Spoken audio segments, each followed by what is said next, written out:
Régen minden zörgött. Az utak, a szerszámok, a teherautók. A francba is, még a csontjaid is egy ilyen nap után a fülkében. Megvan ez a kép, ahogy kuncog egy boomer, miközben szívja a cigarettáját. A munkás nadrágján olyan régi olajfoltok vannak, mint némelyik ország. A fészerelőt parkoló V50-re mutat, melynek festéke megfakult. De a jelenléte így is összetéveszthetetlen. Soha nem hagyott cserben, mondja. Néhányszor igaz, eltörte a hátam, de soha nem hagyott ott. Ez volt az IFA. Nyugaton ott volt a Mercedes, a MAN, a Scania. Keleten pedig az IFA, és ők működtették. Akár az F9 zümmögött az Eisenachban, akár a G5 kúszott a szovjet repülőtereken, akár a W50 hordta a téglát Budapesten. Ezeket a gépeket nem azért építették, hogy lenyűgözzenek, azért építették, hogy túléljenek. És így volt ez a körülöttük lévő rendszerrel is. Ez nem csak a teherautókról szól. Ez egy Industrieverband Fahrzeugbau nevű ipari ikon története. A dízel, a ragasztószalag és a DAC története. Olyan mérnököké, akik azzal oldották meg a problémákat, amiük volt, és olyan munkásoké, akik mindezt előre vitték. Ez az IFA felemelkedése, bukása és furcsa utóélete. Menjünk vissza oda, ahol minden kezdődött.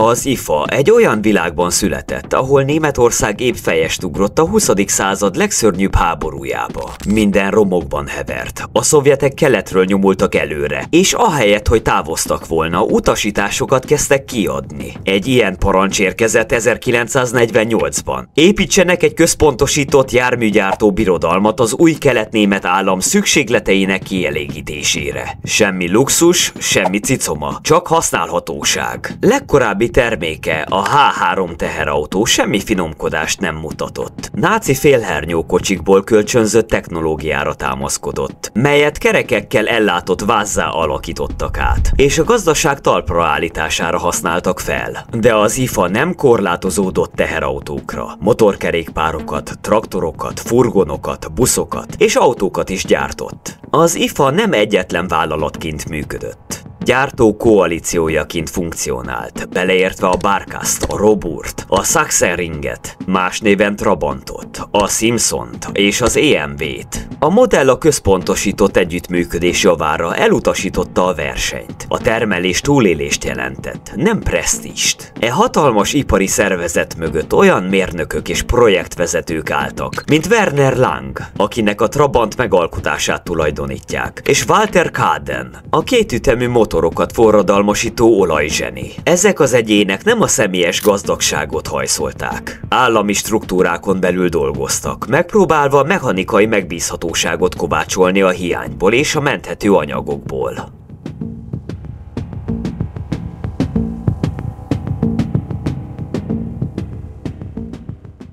Az 50-es években, miközben Elvis csípőjét rázta és a Chevrolet krómpalotákat épített, az IFA mérnökei Zwickau lebombázott maradványait kutatták, megpróbálva működőképes autókat összetákolni háború előtti tervek és a megmaradt Auto Union rajzokból. Itt jött képbe az IFA F9, egy áramvonalas szedán, legalábbis papíron. Szinte egy az egyben az 1939-es DKV tervekből emelve, mielőtt a második világháború mindent megállított. Az F9 egy kétütemű háromhengeres motorral rendelkezett, ami mindössze 28 lóerőt produkált. A mai mércével nevetséges, de az NDK korai éveiben a modernitást képviselte. Első kerékhajtása, acél önhordó karosszériája és független felfüggesztése volt. Korához képest csúcs technológia, és a szögletes szovjet Zimekhez vagy az elavult Moszkvics szedánokhoz képest az F9 űrhajónak tűnt. 1956-ra az F9 gyártása Eisenachba költözött, és a modell Wartburg 311 néven vált ismerté.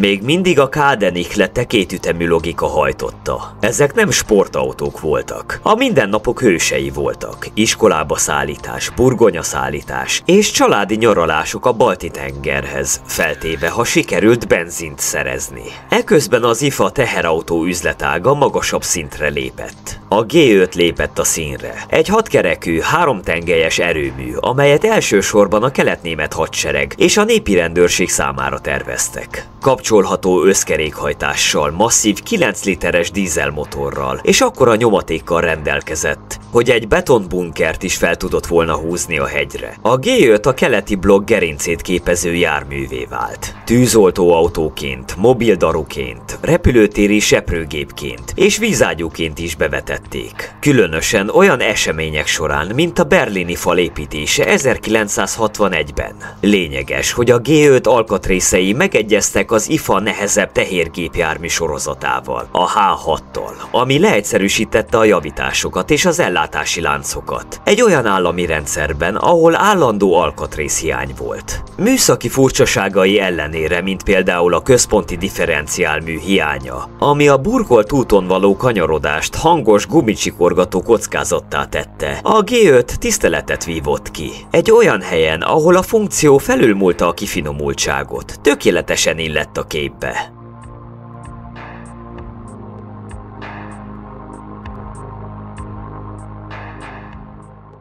Az 1960-as évek közepére Kelet-Németország megtalálta a ritmusát, legalábbis a gyárakban. A háború utáni kapkodás valami strukturáltabbá alakult. Az államnak egy megbízható, sokoldalú teherautóra volt szüksége. Valamire, ami kiszolgálhatja a gazdaságokat, a tűzoltóságokat, a katonai egységeket és az exportpartnereket anélkül, hogy túl sokat követelne cserébe. Ebből az igényből született az IFA V50. Az IFA V50 az, ahol a legenda acélbakancsot húz. 1965-ben született a vadonatúj Ludwigsfeldei üzemben, egy korábbi repülőgépgyárban, amely az NDK sugárhajtóműves álmainak lángba borulása után teherautó paradicsommá vált. Több mint 570 000 legyártott darabjával a V50 a nyugati ígásló szocialista válasza volt. Egy 6,56 literes dízelmotor hajtotta, amely úgy szólt, mint egy kavicsot öklendező medve. Nem volt gyors, de 5 tonna bármit el tudott vontatni hóban, sárban vagy kérdéses geopolitikai éghajlaton keresztül. A 70-es évek végére több mint 70 országba exportálták. Nem csak a KGST barátaihoz, hanem Iránba, Irakba és azon túlra is. Az irak-iráni háború alatt mindkét fél V50-eseket vásárolt. Jól hallottad, az IFA szó szerint mindkét oldalon játszott egy közel-keleti háborúban. A minőségellenőrzés azonban kockadobás volt. Néhány IFA örökké futott, mások olyanok voltak, mint a szovjet italautomaták. Nehezen kezelhetőek, gyakran elromlottak, és tele voltak kérdéses alkatrészekkel. Ennek ellenére az NDK logisztikájának gerincét képezte. Ha Kelet-Németországban éltél és láttál egy teherautót, nagy valószínűséggel az egy IFA V50 volt.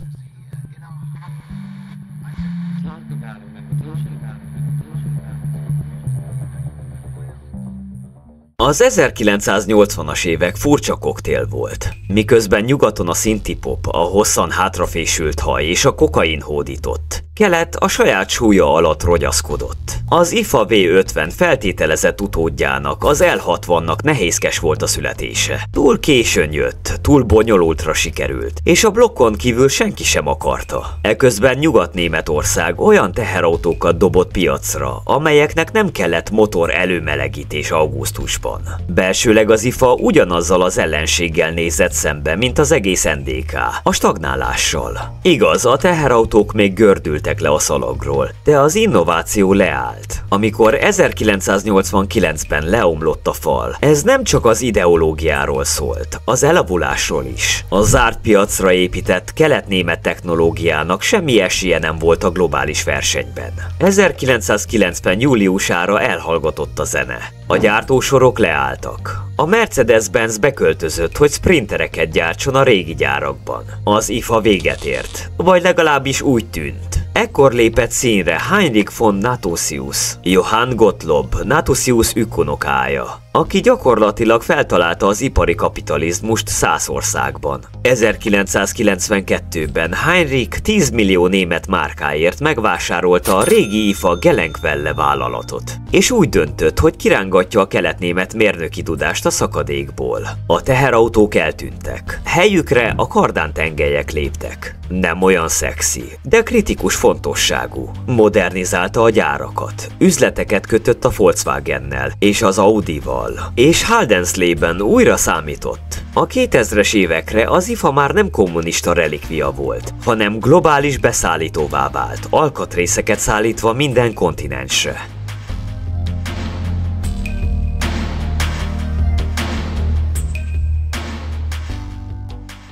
A 2010-es évek elejére az IFA teljesen átalakult. Már nem komplett járműveket gyártott, hanem a hajtáslánc alkatrészeket. Különösen a kardántengelyekre és a féltengelyekre specializálódva, olyan nagygyártók számára, mint a Volkswagen, az Audi, a BMW és a General Motors. A Haldenslebeni központ továbbra is a működés szimbolikus szíve maradt, de a terjeszkedés Kelet-Németország határain túlra is elvitte. 2009-ben az IFA merészlépést tett a Daimler egyik leányvállalata által korábban birtokolt Rotorion kardántengely üzletágának felvásárlásával. Ez nem csak kiváló minőségű berendezésekhez és technológiához juttatta az IFA-t, hanem egy charlestoni Dél-Carolina gyáron keresztül megvetette a lábát az Egyesült Államokban is. A következő évtizedben az IFA több millió eurót fektetett ennek a létesítménynek a korszerűsítésébe, állandó transatlanti jelenlétet teremtve. Ekközben egy Shanghai termelési telephely segített a kínai piacra való betörésben,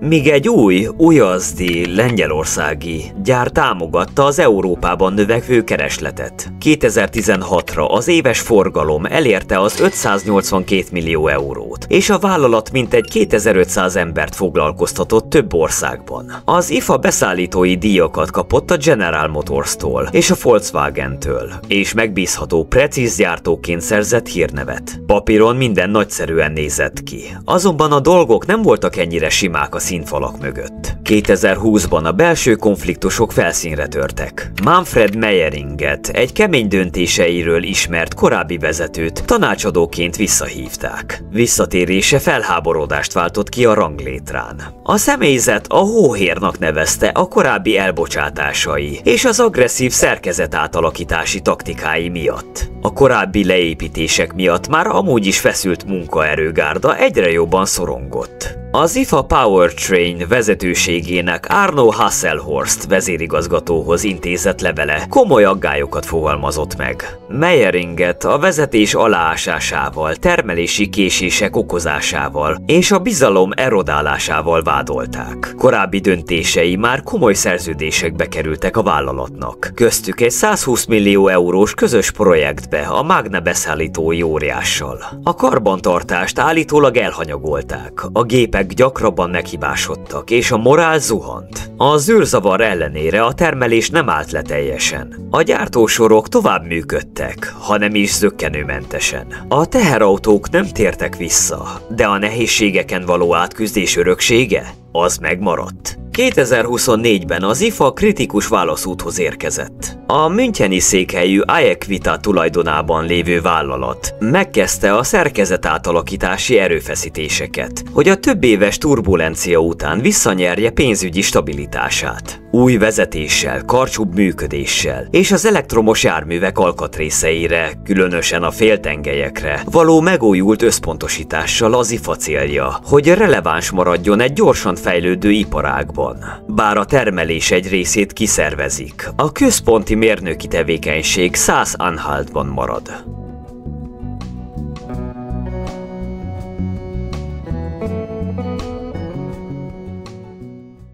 Az IFA-t nem díjakra vagy reklámkampányokra tervezték. Nem a részvényesi érték maximalizálására, vagy a negyedéves profit hajszolására építették. A működésre tervezték. Esőben, hóban, rossz utakon, és még rosszabb politikában is. Az olyan teherautók, mint a V50 és a G5 nem voltak csillogóak, de megbízhatóak voltak, és Kelet-Európa nagy részén még mindig azok. Egyfajta mérnöki becsületességet képviselnek. Túltervezett túlfejlettek, aluligértek és végtelenül javíthatóak. Ez egyike azon sok európai ipari történetnek, ahol a minőség és a hosszú élettartam háttérbe szorult. Nem azért, mert a gépek elromlottak, hanem mert a körülöttük lévő gazdaság összeomlott. A keleti blokk bukása azt hozta magával, amit a közgazdászok gazdasági soknak neveznek. A tervgazdaságból a szabadpiaci kapitalizmusba való hirtelen, kényszerű átállást. Ebben az új világban az olyan örökségtermékek, mint az ifa, nem korszerűsítésre kerültek. Elhagyták őket. Nem azért, mert nem működtek, hanem mert nem illettek bele egy olyan fogyasztói kultúrába, amely az újdonságot imádta, nem a tartóságot. Ma egy olyan rendszerben élünk, amely a javítás helyett a cserét ösztönzi.